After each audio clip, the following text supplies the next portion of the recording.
Happy Tuesday. We're back. We're back for Training Tuesday. Welcome. It is Tuesday night. It is 6 o'clock on the East Coast, which means it should be 3 o'clock for our friends on the West Coast. And thank you for joining me tonight for Training Tuesday. We have been absent for a couple of weeks. Initially because I was traveling, second because there was a family emergency. So for those of you who saw my note last week about why I was absent and regarding my son's car accident, I want to thank you for your well wishes and prayers and for checking in. He is improving. It was a serious accident. He is seriously injured. He's also so far, and we're only 10 days in, but he's so far looking like he's got a full recovery ahead of him. It's good to be young. It's good to be young. So while there's a long road ahead, he's doing remarkably well. And I want to thank everybody for the text messages and IMs and postings on the page and everywhere else where you guys have offered your support. It has been incredibly helpful for me and just emotionally fulfilling in what was a really rough period for a while there. So thank you for that. That said, we're back on track to talk about communication. So I promised you that February would be about communication strategies, how we use our communication skills at work and at home, all the above. To do more, be more powerful, step into our confidence, own the situation, own the room, really get what we want, get where we're going. And so we're going to do that. And because we missed a couple weeks in the middle of the month, in February, we're just moving this right over into March. So tonight is all about persuasive communications. It's Kevin, hold my coffee, which I don't have tonight. I have water tonight. It's the Dirty Girl's Guide to Persuasive Power Plays. That's what we're going to walk through tonight. And Joyce, it is good to see you. Hello. And hey, Jackie, how are you? Thank you. And thank you very much. I appreciate that. So, when is the last time you were persuasive? When is the last time you persuaded somebody to do something for you, to agree with you? When's the last time you did that? Today? Yesterday? A week ago? I can actually tell you when it was. The last time you were persuasive, or attempting to be persuasive, was probably the last time you spoke out loud. I mean, we can be persuasive in nonverbal ways too. But since we're talking about communication skills tonight, I want to talk about persuasion particularly because we have some misconceptions, I think, around this topic, right? With persuasion, we're often thinking of it as, well, who are the most persuasive people you know? Right? When you think of somebody who is persuasive, what do you think of? Right? We often think of somebody who is passionate and charismatic, somebody who has like all the facts. They got all the facts down right in front of them, right? Those are the people that we think of as being persuasive. But there are plenty of people who are passionate about their topic, who are charismatic in their personality, who have facts and figures to back them up. But are they persuasive? Sometimes, but not always. And not always because there are other basic kind of foundational tenets to being persuasive that need to be in place if you're truly going to move somebody from here's the position I am today to here's where you want me to be. Right? Here's the next step over. And I'm going to just very briefly, before we even dive into, what I promised was 3 M's of persuasion. There are 3 M's in persuasion. There's actually 4. And I just want to touch on the 4th one briefly because not everybody's comfortable with the 4th one. The 4th M, we're going to start that, work backwards. The 4th M of persuasion is actually the word manipulation. And we're not comfortable with the word manipulation because it has such negative connotations. We think of the manipulative person as the conniving person. They've got some evil agenda that they're trying to working. They're trying to get us to do something not in our best interest. But honestly, that's all judgment and emotion that we've layered on the word. If you look up the word manipulation, manipulation is literally the skillful use of a tool. And in the case of communication, every time we use this tool, every time you open your mouth to say something, you are being manipulative. Because every time we open our mouth, what are we doing? We're making a statement, we're making a request, we're expressing a feeling. And every time we do that, we are seeking some kind of feedback. And it doesn't have to be conniving or evil or have another agenda to it. That's just the trade-off. So every time we open our mouth and say something, communication is a form of manipulation. We are expressing something, we are expecting something back. Now, maybe the something back is sympathy. Maybe the something back is support. Maybe the something back is an argument, right? Maybe we're trying to provoke somebody and poke the bear. Maybe we just want to vent, and the something back is that listening ear. Maybe we do want them to agree with us, but it's an exchange. So I just want you to keep in mind the fourth M of manipulation is kind of the overhang for all of this, because every time we use the tool, your voice is a tool, and it takes skill to use the tool to make something happen. That is manipulation. You're using a tool to make something else happen. Under the umbrella of manipulation, though, are the 3 M's that are foundational to how you are going to be a persuasive dirty girl for the next conversation that you want to have. The 3 M's are moment, mindset, and message. Those are the 3 we're going to go over today. So we're going to start with moment. Moment is the envelope for the message you're going to deliver. The moment is the piece that you want to own, that you get to set the stage for, because how you choose your moment determines how important this conversation is. How you choose your moment determines how well you're going to be heard. Now, there are going to be things that are out of your control, but for as much as you can plan your moment, do that. And here's an example of when we don't choose our moment, what happens. And this happened to me a lot when I was first managing teams, and I had people working under me. They would do what I call the drive-by. So somebody would come scooting by my office and say, "Hey, I know review time's coming up. Sure hope I get a raise." And then they keep on walking. And they would just kind of lob that out there. Or we'd be in a conversation, and in part of a conversation about a project, somebody would say, "You know, putting a lot of hours in this project. I sure hope this gets me to manager or senior manager next year." And then they keep on going. Now, those are what I call drive-bys. And drive-bys can be useful for planting a seed.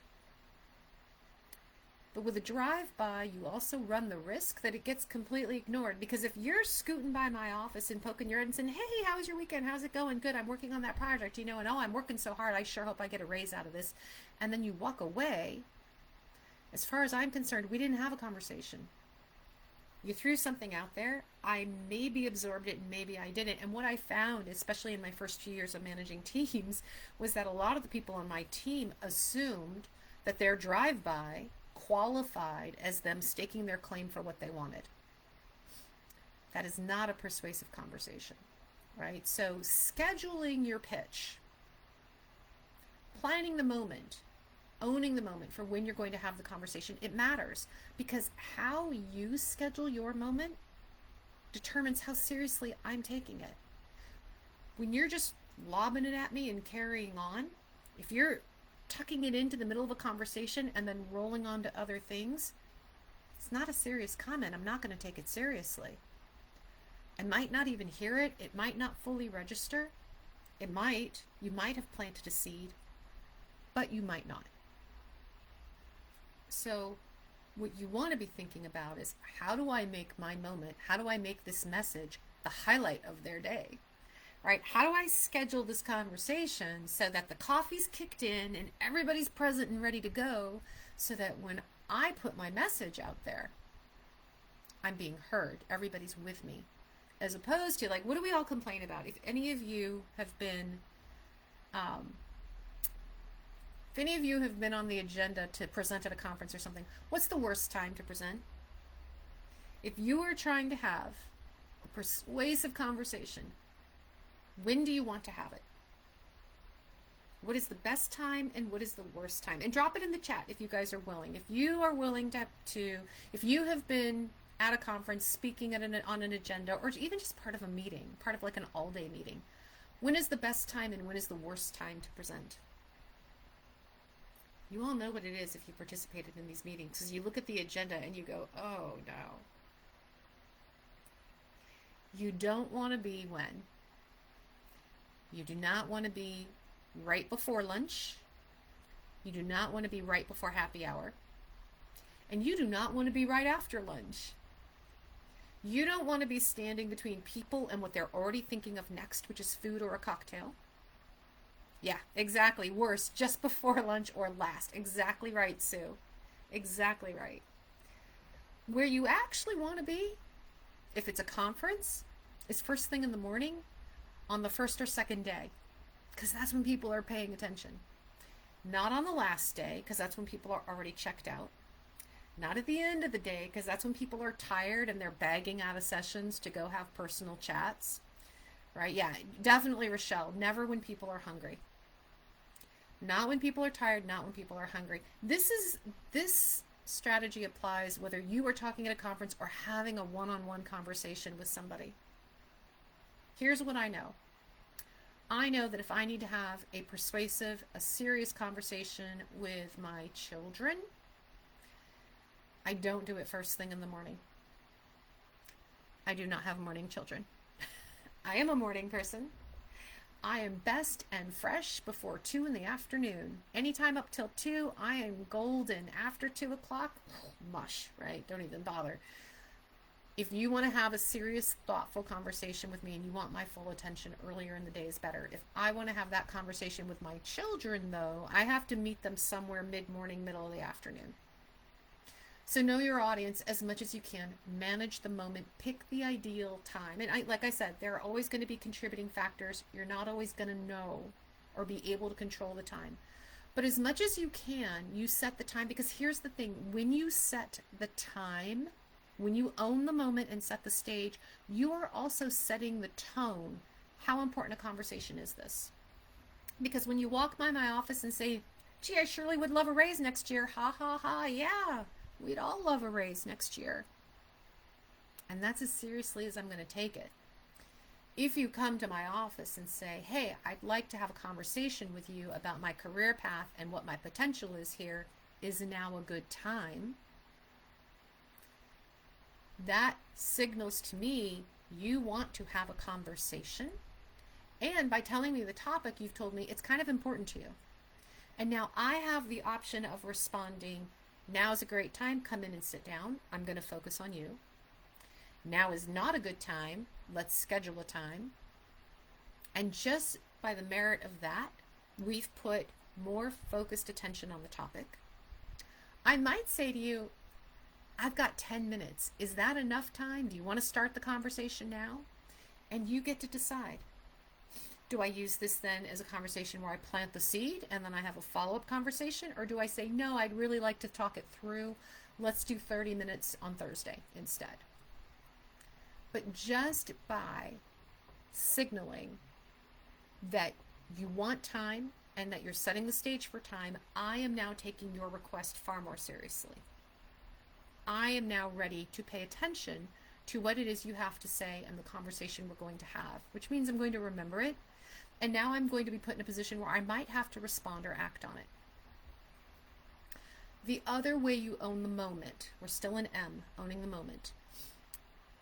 Claim your goal up front. So it's one thing to say, I'd like to have a conversation about my career path. I'd like to have a conversation about where this relationship is going. I'd like to have a conversation about you doing your chores around the house. It's one thing to set the theme of the conversation, because that does give me a good indicator of the kind of conversation we might be having. It's also really helpful to set the end goal. Natalie, I'd really like to talk to you about what my career path is. I would like the end of this conversation to be my path to getting to director next year, my path to getting a raise by the end of the quarter. I'd like the end of this conversation to be us agreeing on what we need to do next to save this relationship. I'd like us to come to an agreement on the chore list and who's doing what. Like, it doesn't matter the context of the conversation.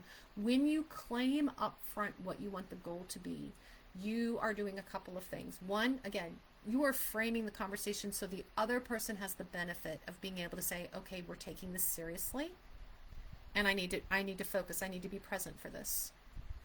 You're also giving them an opportunity to think about what's important to them in this conversation. And you're signaling it's important. It's important. And not only am I telling you what it's about and where I want to go, but this means in a conversation, I'm going to be open to hearing where you want to go. Here's the thing. When a lot of times we do those drive-bys, do you know why? Do you know why we throw stuff out there and then walk away? And I've been guilty of this too. So this is not judgment, by the way. I'm just telling you it's a very bad strategy, but it's not judgment.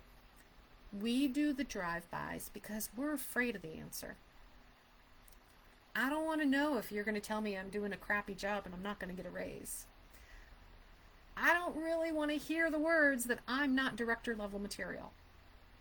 Right? Exactly, Rochelle. We do not want to know. And it's not really that we don't want to know. It's just that we might not like what we hear, and that's uncomfortable. But when you have the answer, just in how seriously somebody's going to take the moment, knowing what your goal is up front, when you have that answer, that gives you so much information to work with. And I'm going to use an example. There is a woman in our group who comes to Training Tuesdays, and we went through this process where she laid out on the table for her boss, it wasn't me, by the way, but she laid out on the table for her boss what she wanted, where she was trying to go with this, and she laid out and she set the stage. She told them, I want to have a conversation about my career. I want to have a conversation about my career and how I get to this title and this level of responsibility. And then she had the conversation and she laid out exactly what she wanted, and the answer she was given was not the answer she wanted. It was not what she was hoping to hear. And that's really disappointing. It's really disappointing, and it gave her the freedom to go find another job where she was valued and recognized for the skills that she had and was able to get the title and the raise and the position that she wanted, that put her on the track of where she wanted to go. So while we are often afraid of that answer, we don't really want to know, it is in our best interest to know, because it allows us to own and control our career, to decide what we're doing next. And there's a couple of you rock stars in this group who have done exactly that, have followed that path. So you know how important it is to own the moment. Owning the moment puts you in control, even if it feels like I'm going to get an answer I don't like and then I'm out of control. No. The answer you get back is part of you owning control, because it gives you the opportunity to make a choice and make a decision. So that's M number 1, moment. M number 2 is the mindset. How often does your brain, when you are about to go ask for something or try to be persuasive, how often does your brain feel like a whack-a-mole? Right? All the doubts pop up. How many of you feel like that? You're about to deliver a pitch and in your head is, you're not ready. It's not right. You don't know all the answers. You're not prepared for this. They're going to think you're stupid. You're dressed funny. Your lipstick's the wrong color. How many of you experienced whack-a-mole? Classic imposter syndrome. The minute we're about to take a risk, the little gremlin that's trying to protect us is like, no, stop, freeze, don't do it. It's too risky. You're going to get hurt. This is where confidence enters the picture. This is where we have to practice not taking things personally. We have to practice accepting that Dave from marketing is going to have questions, that Kevin from accounting is going to be poking holes at it. And this is where we practice yoga breath, where we breathe in the good, we exhale the bad when it comes to all their critiques and all their poking holes. This is where we learn that confident women are persuasive, not because you have all the answers, but because you are willing to have the conversation and entertain the questions. Confidence is not about having it all right. It is not about knowing it all. It is about being willing to have the conversation and have an opinion and hold your ground. So when it comes to managing your mindset, when you're walking into that meeting, when you're walking into that conference, when you're sitting on the couch with your partner about to ask for something new or different in your relationship, mindset is first, you don't take it personally. It's not personal. Even in the negotiation with your husband or your boyfriend or your girlfriend or your kid, it's actually not personal. You're making a request. It feels personal because it's a one-on-one relationship, or even a one-on group, it can feel personal. They're not listening. They're not paying attention. They don't respect me. They won't do what I want. They don't love me. That is not how these negotiations and persuasiveness work. So remember that it's not personal. It's about the ask. And I've done a whole bunch of other trainings on the focus of the ask and why we do agree or don't agree to it. In this moment for the 3Ms, just remember, confidence comes from knowing you're asking for something from a place of leadership, from a place of personal power. You deserve it. You know it's a good idea. You know you want it. You need it, whatever it is. But it's an ask. It's not personal. It's not personal, and there will be criticism, especially at work. There will be criticism. There will be people trying to poke holes in it. There will be people saying that it's a terrible idea or throwing out other ideas. That's fine. It's fine. Take the criticism. And I meant it with the yoga breath. You take it in and then you breathe out the garbage. Not all criticism has to be responded to. This is not about being defensive. It's about saying, I hear you. I hear what you're saying. I hear your point of view. You don't have to knock their criticisms off the list one by one to be persuasive. That's not what it's about. It is about making sure the overarching benefits and the overarching message are good. You don't have to knock off criticisms one by one. So take it in and let it go. And let it go. You're going to focus on what's more important. We're going to get to that in message. Confident people are more persuasive. Just by the fact that you're coming in with the energy that says, I know what I want, I know I deserve this, and here's what I'm asking for, sets the higher bar already for somebody to go, well, she seems to know what she wants, so we should probably give it to her. If she thinks it's a good idea. Now I have to refute that. We put the energy on them to come at it from a different angle. And here's the other thing we do with the whack-a-mole in our brain. We interpret. We assign emotions or feelings to other people's reactions that may or may not have anything to do with us. So you're up there and you're giving your pitch to the team and you see Mary sit back and go, oh. She crosses her arms and she's got kind of a sour look. And in your head, and you're mid-pitch, you're mid-in to tell them why this great project is such a great project. And you see her do that and you think, oh, great. Now Mary hates it. She hates the idea. She thinks this is dumb. She thinks I'm dumb. And she probably doesn't even like the color of my shirt. Right? All those thoughts go through our head. We don't know, though, what's actually going on with Mary. Maybe Mary was looking at her phone and she just got a really annoying text from her boyfriend. Maybe Mary's thinking about it, what you said, and she's realizing, oh, I wish I'd had that idea. Maybe Mary's not thinking about any of this at all and she's in her own head thinking about something else. Or maybe that's Mary's thinking face. We don't know. We don't know. I literally had this conversation with my boss about a month ago. I am pitching her an idea. She's a new boss. She's only been my boss for about 2 months. I'm pitching her an idea, and in the middle of my pitch, I see her start to smile. She starts to smile a little bit. And I'm like, why is she smiling?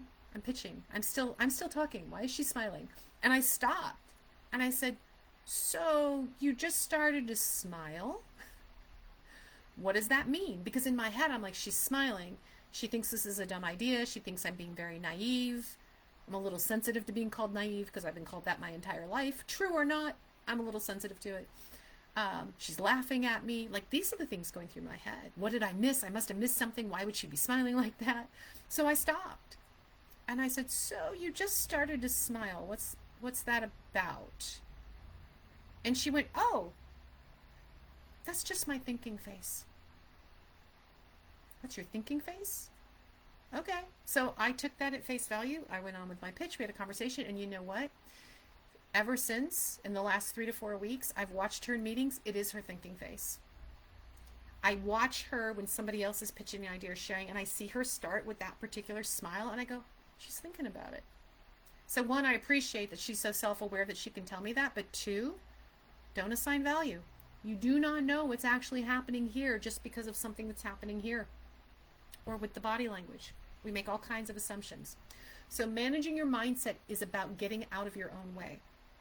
It is about not taking it personally, not interpreting what's going on outside of you, not assigning value to that, about keeping hold of your confidence grounded in who you are and allowing the criticism, allowing the questions.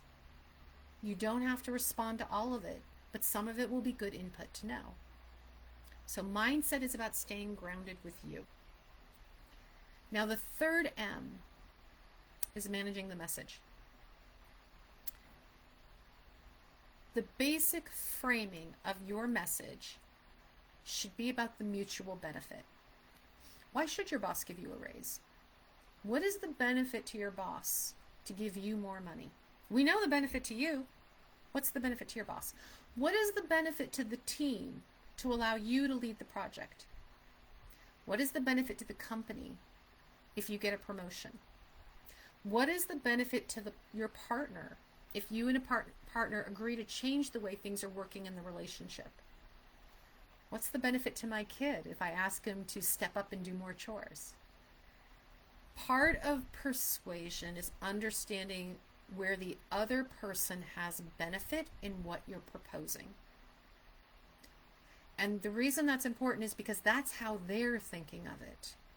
They are not thinking of it from the standpoint of it benefits you, therefore they must do it.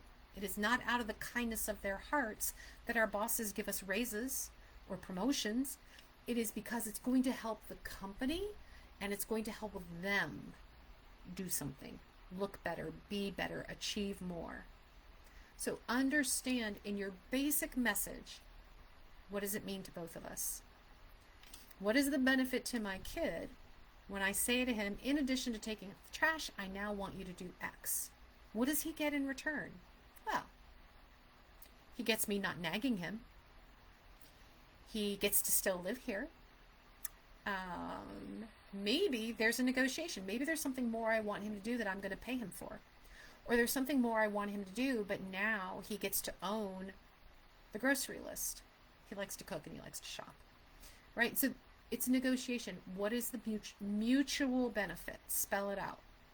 Now, in that, there are details. This is where we get to some of the details of how you present your message. So if you've owned the moment, you've given yourself the best positioning for day, time, energy, all that good stuff, as much as you can. If you are here with your mindset, staying present, knowing, hey, I have every right to ask what I'm asking for. I'm in a good position. I know what I'm doing. I know why. I have my confidence in place. Lock it in. Now it's about delivering the message. I've got the mutual benefits. They're going to want to give me this raise. They're going to want to give me this promotion because with this added authority and with this raise, I'm going to be happier, I'm going to be more productive, and I'm going to accomplish these 3 things for the company by the end of the year. That's why they want this from me, because without the authority, I can't achieve those things. Without the raise, I'm not going to be so happy.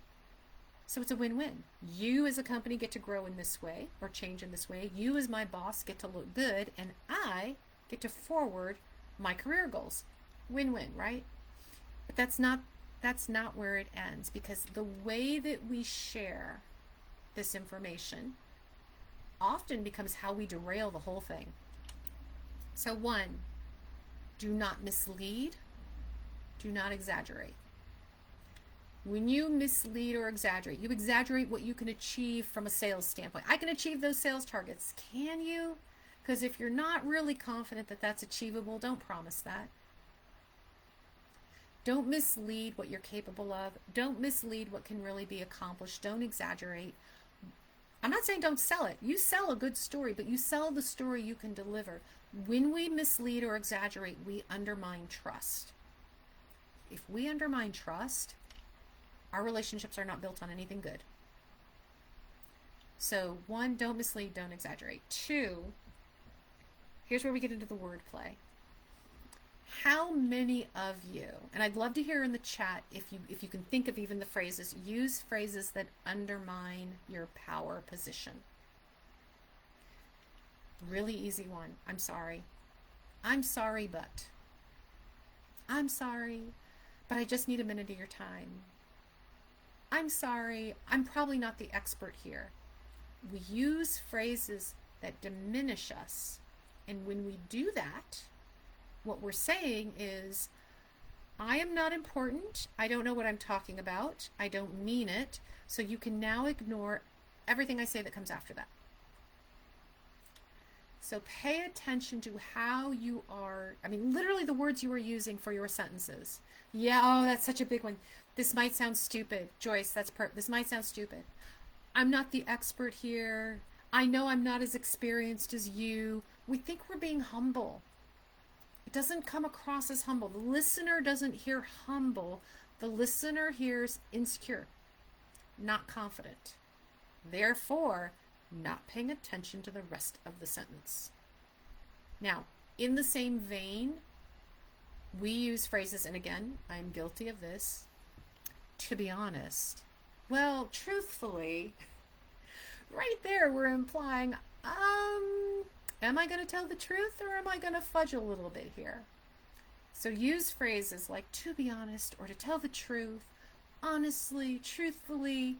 That is not a qualifier you need, because the qualifier implies that either other sentences were not truthful or honest, or what you were originally going to say wasn't going to be the honest answer. These, again, details, but details matter because they send subconscious signals to your listener.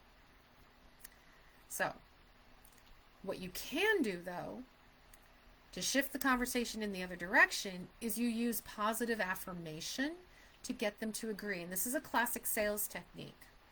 So what I might say is, hey, listen, you know that I am gunning for this promotion and this raise. I really want to have this by the end of the year. I am committed to making sure we hit these sales targets, and that in hitting these sales targets, I am going to work with each team member. I'm going to increase their productivity by 1.5 times. I've got ways I can do this, and this is good for the company, right? This is in alignment with the goals the company has, right? When we ask right, think about that. When anybody says to you, hey, it's a beautiful day, isn't it? What's our automatic response? Oh yeah, it's to agree. It is a classic sales technique to ask a bunch of easy questions up front. Lawyers do this too, by the way, but salespeople are really who are strategic thinkers are good at this.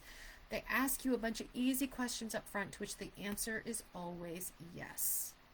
And it gets you in the pattern of saying yes throughout the conversation, so that by the time the hard ask comes, you're already conditioned to say yes. Hey, so I know we talked about my performance last quarter, and it was a good review, right? Oh yeah, I gave you a very good review. Right, and I hit all my targets last year, and I feel like I did really well stepping up and leading the team on a couple of key projects. Would you agree with that? Oh, yeah, I would agree with that. That's basically what I said in your review, right? We're making it easy for them to join the story, to follow the flow of where we're going, so that by the time I say so, by the end of the year, I would love to be director in this position. I'd love to be vice president of this division. And here's all the things I want to do about that. Does that sound doable to you? Yeah. Yeah. Because you've taken me along on this journey where you've already proven, and I've already said yes to everything all along. Now, what if they say no? You've got a couple of ways to navigate this. One is you ask for help. I understand you're saying you don't think I'm ready for that senior director position now. What could we do? How can you help me get there? What do I need to do? Can you help me build a plan to get there? Ask for help. Ask them to collaborate. If you've got naysayers and you're pitching a project and you're like, I don't know if that project's such a good idea. I think there might be better ways to do it. Awesome. Help me. Help me make this better. Help me get to the end goal that we both, again, remember, we start with what's mutually beneficial. When you start with what's mutually beneficial, the focus isn't on you as a person. It isn't on them as a person. The focus is on we have a mutually agreed upon goal or something we want to achieve. Let's focus on getting there. So if you're getting resistance, one is ask for help or ask for them to collaborate with you for a better plan. The other way you can navigate this and take somebody who is maybe initially antagonistic. They want to fight about it. They don't agree. They don't like. They're kind of on the other side. How you can turn them sometimes to be more on your side, to be that collaborator, is you agree with them. Find something to agree on. So, no, Natalie, that's a terrible idea. I don't like this project at all. It's too complicated. It's going to be too expensive. I just don't see how we move forward with this. I hear you, Kevin. I hear you, and I think we both agree that achieving a 2x revenue growth on this particular product is important to the company, right? Right, because that's the goal. I agree with you that we should have as simple and direct a plan as possible to make this happen. Right. So I haven't refuted I haven't told him that my plan isn't complex. I haven't told him that my plan isn't expensive. What I've said was, Kevin, I agree with you that we need a simple plan, that we need a plan that we can execute, that we agree to the shared goal. Totally agree with you. So now I'm saying with him, look, I'm aligned with you. We're side by side on this. So, Kevin, given all of this and that we agree on these things, help me. Turn the collaboration. How do we get to a better plan? How would you simplify this plan? What do you suggest? Sometimes persuading people is allowing them to have their say, to talk the thing out. And you may end up at the very same spot that you started with your original plan. But you've allowed them to have their say. You've brought them along on the journey with you. And now you have a collaborator and not an antagonist. All right, so why does this matter? And why did I just spend the last 40 minutes talking to you about persuasion and the 3 M's? Because persuasion is a communication tool that matters. We as women work in environments where we already struggle to feel like our voice is heard. We already struggle to feel like we have the authority to speak up and say the things we want to say. And yet when we do, when we use our voice, when we use our persuasive skills, it's not just that we get things done with our team, with our business, with our partners, with our family. It builds our confidence. It builds our confidence because remember, this is a tool. Your voice is a tool for persuasion, for communication, for manipulation. And manipulation is all about getting things done. Take the baggage of the bad connotation out of the word manipulation and realize when we manipulate this, when we manipulate our voices and we use them, we make things happen. Go look up the dictionary definition for manipulation. I pulled it up at some point. Where did I pull up? To treat or operate in a skillful manner. To manage or utilize skillfully. And there are definitions where we use artful, unfair, insidious. Those are judgments that we place on it. The truth is that communication, all communication is a form of manipulation. Manipulation is about skillfully doing something to achieve an outcome, and that's what this is for. So remember, you manage the moment. You manage the moment by scheduling the ideal time, by setting the stage of why it's important, by claiming upfront what the goal is. You manage the mindset by making sure that you don't take things personally, that you are open to taking the criticism just as you're open to letting it go, that you hold on, you ground in your confidence, and that you do not assume. You do not assume what you're reading in facial expressions. You do not interpret what you're seeing in body language. And if you really want to know, you ask. And you take the feedback, because every bit of feedback is information that helps you make the next decision. And 3 is you manage the message. The overall framework is what's the mutual benefit, and then you make sure that you are carefully choosing your language in the most forward motion, positive way, that you are not undermining yourself by throwing in those qualifiers that you think are softer, kinder, gentler. They're not. They're not. They're just making you look less confident. Ask them to agree. Ask for their help. Agree up front with what the basic things are that you can't agree with when you've got somebody who is defensive or antagonistic. So, you've got moment, mindset, and message. And that is tonight. That is how you become a persuasive superstar. Hand Kevin your cup of coffee and say, I got the stage, I got this. We're going to have a little chat. And bring your passion, and bring your energy, and bring the facts, and bring your charisma, and bring all of that. But at the end of the day, you own the foundation.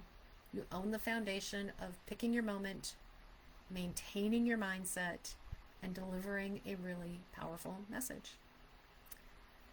All right, Dirty Girls, we are back on track. We're going to do more communications over the next couple of weeks. If there are particular topics around communication you would like me to tackle, drop it in the chat, send me an IM, post it in the group. We'll get it on the agenda. And in the meantime, if you would like to have a one-on-one chat about your own communication style, areas where you want to improve your focus, really want to step out, want to figure out how you use your voice for your own superpower, drop the word dig in the comments for the Dirty Girl mini dig, and we will spend a little time doing some coaching around just that. How do you use your voice as your superpower? That's a Dirty Girl mini dig. It's a free coaching call. It's a conversation that you and I have just about the challenge that you want to tackle. So drop the word dig in the comments for that. Until then, my friends, thank you again for joining me tonight. Thank you for being patient with the hiatus we had for a couple of weeks. And I look forward to more Training Tuesdays with you. Have a fabulous night.